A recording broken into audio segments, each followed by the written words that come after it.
Hi, I'm Garmbreak1, and this is Midgardia's cool crowdfunding show. I'm here today with Lucas Falk. How's it going? Hi. Yeah, I'm doing well. How are things with you? Oh, I'm doing pretty well. So, here today to tell us about Heroes of Cerulea, so why don't you tell us a little bit about that?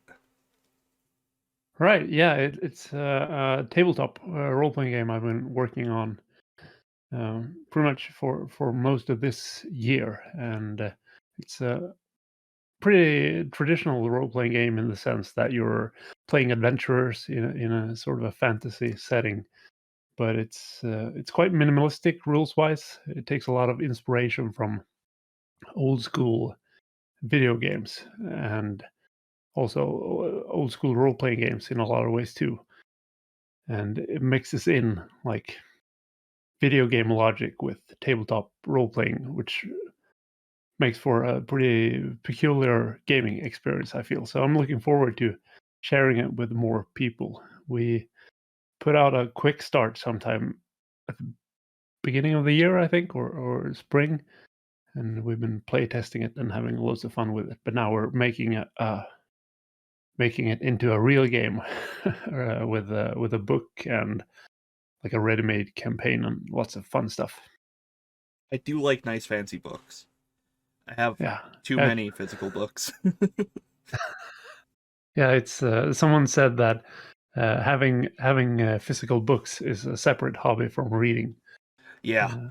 Uh, Yeah, one of the hazards of this job is a lot of the time I'm just like, ooh, I should back that. I should get the physical book. It'll be uh, really cool, and then it just sits there.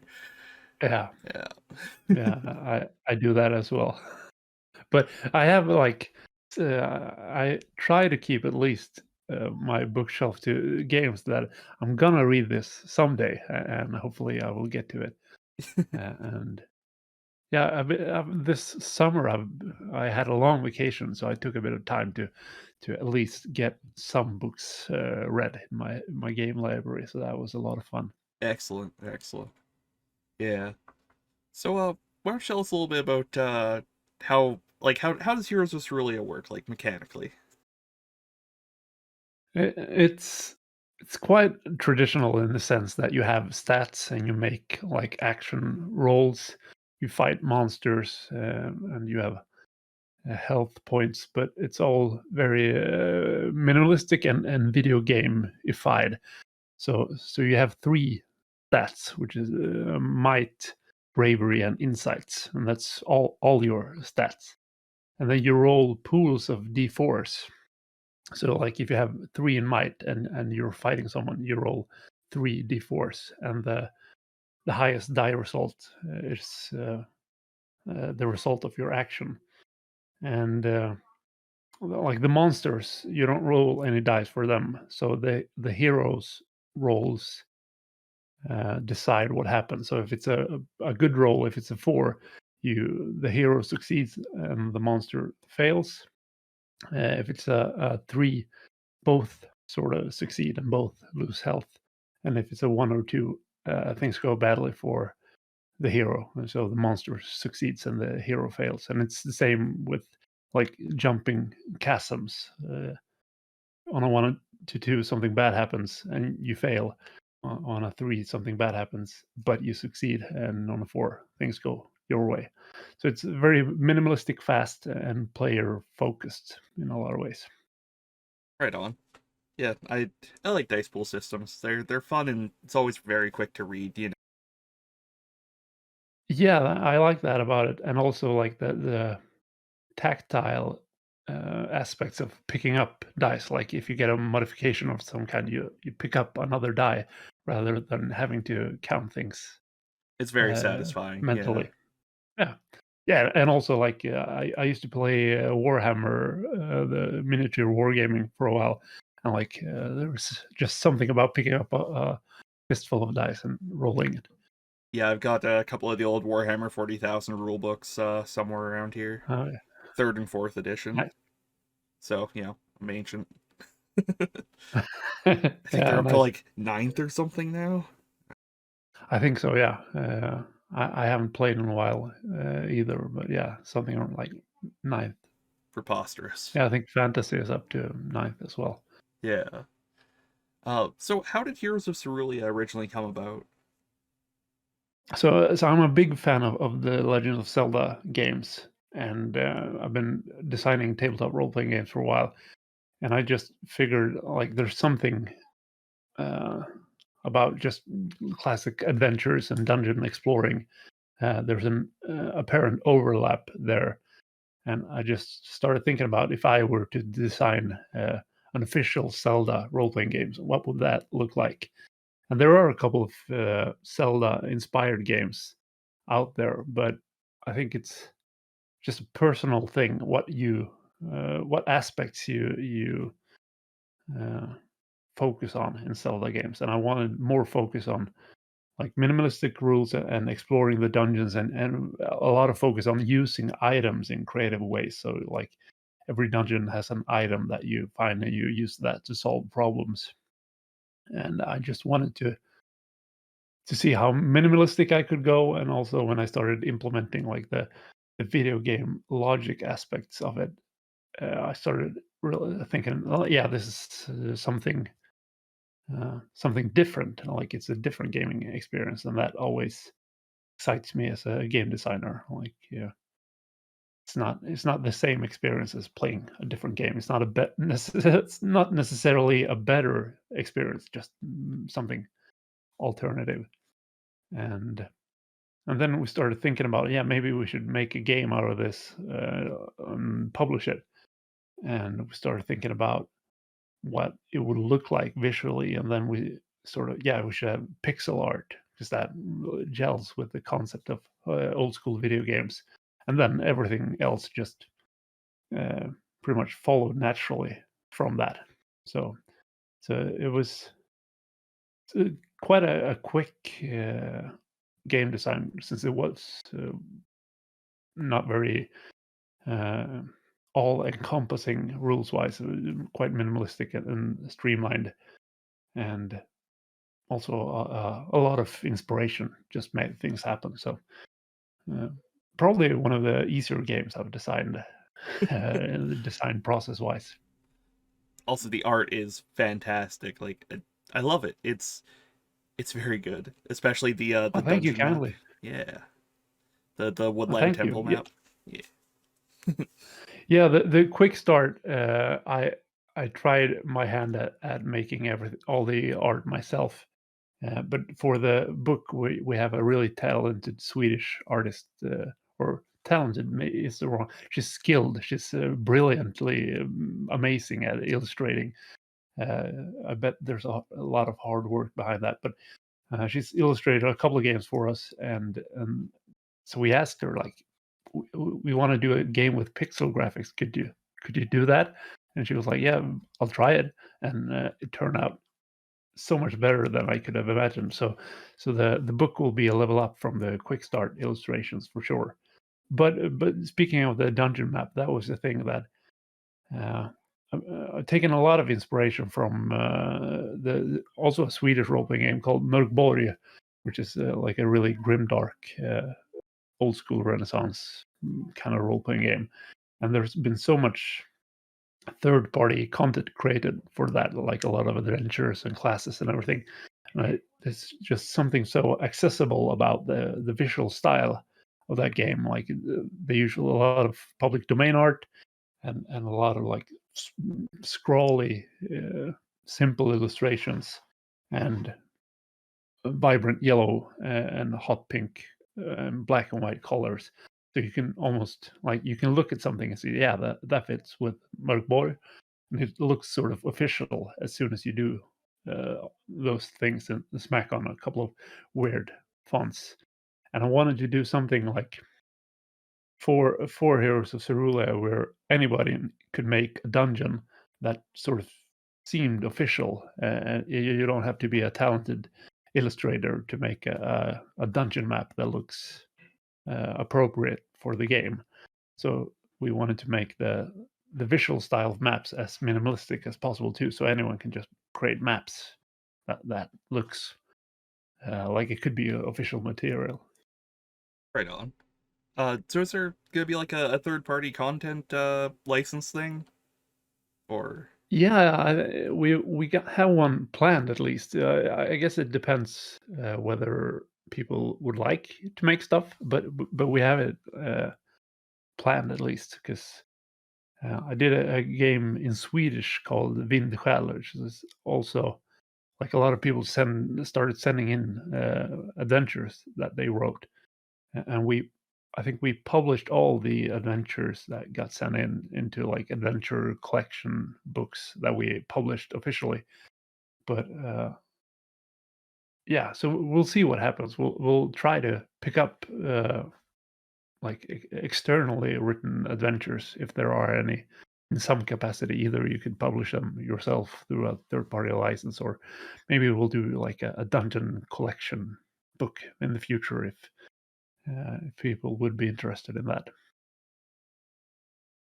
Because I think like as a single game designer, and I have my colleague as an editor for all my games, but uh, I think just any role playing game is better with more people creating stuff and adding with their own perspectives and ideas because one person can only do so much. And I think with all the adventures that got sent into our other game, they were all better ideas than I ever had. So it's fun to see what people can come up with. It makes for a better game in the end, I think, and better library of content with diversity of ideas and mm, just more people adding to the fun. Yeah. So what is the Kickstarter version of this like bringing to the table? Like the quick start is a pretty complete game. Yeah, we did that in like 3 pamphlets. So there's like a player pamphlet with rules, and there's a game master pamphlet with dungeon creation and yeah, a ready-made dungeon. So just a little bit more of everything, not too much. It will be sort of a thin book, but um, it will have 4 dungeons, like pre-made dungeons, so you can play it through an entire campaign. And the last dungeon is sort of the final dungeon of the campaign. Is a bit larger and with more mini bosses and lots of fun stuff. And the idea is that it's sort of a ready-made dungeon to pick out ideas from and get inspired by, or just play through it in a couple of sessions. And you can add your own dungeons and replace the official dungeons with your own content. But it's sort of I always felt like rather than writing a long setting description or a long chapter for how to write stuff, you might as well give a lot of practical examples of this is how you can do stuff. And I feel that that's probably more informative and illustrative than just writing about stuff, just creating stuff. So people could look at that and say, "Yeah, I could probably do this better," or "I understand what they're going for, and I can sort of pick up on that and create something myself." So the book will have 4 like ready to play adventures, and it will have some more tools for generating dungeons, like a expanded list of monsters and items, and it will have. Um, yeah, we didn't include like different player kin that you can play in the quick start. So in the quick starts, there's only like elves pretty much or humans, but we'll have a bunch of different kin like avians and aquarians and seedlings, like different. I've stolen so much from Legend of Zelda for this game, like inspiration wise. It's pretty much just serial numbers filed off, but a bit more player options. But it will still be. I think the book will be about 80 pages long, including all of that. And most of all, it will have more illustrations, not made by me, which is a big bonus. And I do it love will your be illustrations though. They're really oh, good. thank you. And it will have a like a hard cover and everything collected in one place rather than the print at home pamphlets. Yeah, and I think the game like the hardcover will have a bunch of stretch goals to make it even cooler, but it will sort of look like an old NHS game cassette, and a lot of stretch goals add to that feeling even more. So I think it will be a cool book in the end. Yeah, as somebody who is old enough to still have several NES games kicking around, Uh, I'm looking forward to that. And like, yeah, it's fun experimenting with different. There was a Swedish game called Skjut dem i huvudet, which is Swedish for shoot him in the head, a zombie role playing game, and it looks just like a VHS cassette. Like the book actually looks like a cassette, and it has like what's the word for it? Like dust jacket or slip case, slipcase. like a Yeah. cassette slip case. And the special edition was in a plastic case, and Oh God. just it was really cool visual and like concept. It's like an old splatter movie about zombies, and I sort of stole that concept, but translated into video games. Like it will look like a video game cassette, which is I think it's fun. Yeah, for sure. I'm a sucker for that kind of stuff. And it really gets you in the mood Yeah, to yeah. like, Hopefully, we'll have a nice book in the end. Depends on if people are interested in getting one. well, pretty sure I will be. There'll be another one sitting on my shelf. Okay. Yeah, thank you. Hopefully, it will be read someday. Oh, Maybe. I'm sure I will. I think I've read most of the things on the shelf, but Okay. yeah. Cool. Kudos. Well, I also try not to buy too many, so. Okay. But Yeah. Wise. yeah, no, this looks fantastic. Like I said earlier, I read through Heroes of Cerulea a couple months back, and it was really cool. Like we were doing a Legend of Zelda themed campaign at the time, and if I had seen this before, this is what we would have Right. been doing instead. What system did you use for Uh, that? we used 5e with some homebrew stuff off of D&D Wiki. Okay. It was an experience, All right. All right. but Yeah, but yeah. I think Legend of Zelda, a lot of people have it like it has a special place in the hearts of a lot of people, and a lot of people have been inspired by it to create a lot of different stuff. And this is sort of I used a lot of inspiration from Zelda in earlier games as well, but this is sort of a everything I didn't use in that game I sort of took with me into Heroes of Cerulea, which is very much just a big Zelda ripoff. Yeah, you mentioned earlier not wanting to focus too much on like writing lore and stuff, which works really well for Zelda because there's that like central core of the exploration and combat mechanics, but like the individual games can be so different in terms of setting and stuff like that. Yeah, yeah. I think you don't really need that much lore. You have the like the central lore of the big evil influence and the monsters and things like that. But I find that playtesting is not a very. I mean, it can be, but it invites like a pretty almost board gamey experience at times, uh, which is sort of like the way you play Zelda as well. You're not immersing yourself in the character of Link.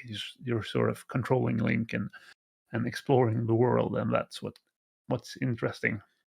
And but the cool thing about a role playing game is you can break rules, which like in a video game you can only do the pre-programmed stuff. But in role playing games, you nothing is pre-programmed in that sense. But this game sort of mixes that, so some things are like yeah, that's a big thing in dungeon design that makes the game different. Like if you design a dungeon in a normal setting or like a normal game, sort of has to make sense. But if you design a video game dungeon, you can design it for someone else to come in from the outside and solve the puzzle. And there's a chest with a key inside it, and you can pick up the key and you can unlock a door. And if you unlock the door with that key, the key just disappears, and then you can enter. And you know that all the monsters are evil. You don't really have to think about morality, and you can just relax in that you're the hero. And I enjoy the more nuanced stuff as well. But I think it's a different experience when you sort of lean into the video game aspects Yeah, uh, there's of certainly this game. ample room for both. Yeah. Yeah, Legend of Zelda does not ask you to try and figure out like which of these horrible plant monsters might actually be a good person at heart.